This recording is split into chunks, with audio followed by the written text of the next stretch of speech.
Салтатты біреу шауып келе жатып, алма ағашының түбінде аузы ашылып ұйықтап жатқан адамды көреді. Қараса, әлгінің аузына бір қара жылан кіріп бара жатыр екен. Сәлем достар, Рухани Storytelling каналына қош келдіңіздер. Видеоны соңына дейін тамашалап, қолдауларыңызды сұраймын. Атты адам жылдам қимылдағанымен үлгере алмайды. Жылан ұйқыдағы бейбақтың аузына кіріп кетеді. Жолаушы әй-шәй жоқ ұйқыдағы адамды қамшының астына алады. Шошып оянған пақыр өзі не үшін сабап жатқанын түсінбей әлек болады. Сұраса да жауап бермейді. Қашса, атпен қуалап жүріп сабайды. Амал жоқ, басын бүркеп таяқтан қорғана береді. Ағаш түбінде шіріген алма көп еді. Аттылы жолаушы әлгі адамға соны жеуге бұйырады.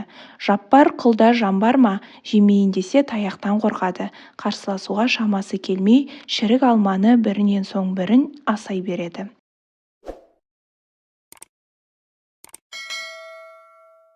Сәлден соң шыдай алмай лоқсый бастады. Арасында жыламсырап: «Тақсыр, не жазығым бар еді, не үшін сонша сабап жатырсыз? Ең болмаса айтып өлтіріңіз», дейді. Жолаушы ләмдемейді. Бұйырғаны бұйырған, болмағасын әлгі бейбақ: «Уа тәңірім, мына қатыгез күнәһардың сазайын өзің бер.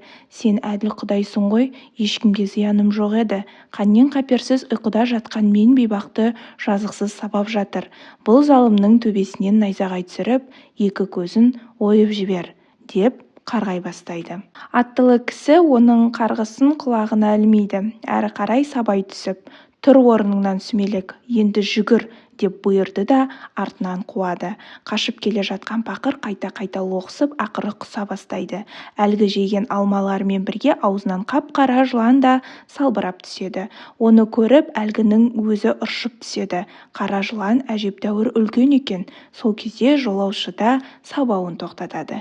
Әлгі бейбақ істің мәнісін енді ғана түсініп, аттылы кісінің аяғынан құшақтайды да: «Уа тақсыр, сен неткен мейірімді жан едің.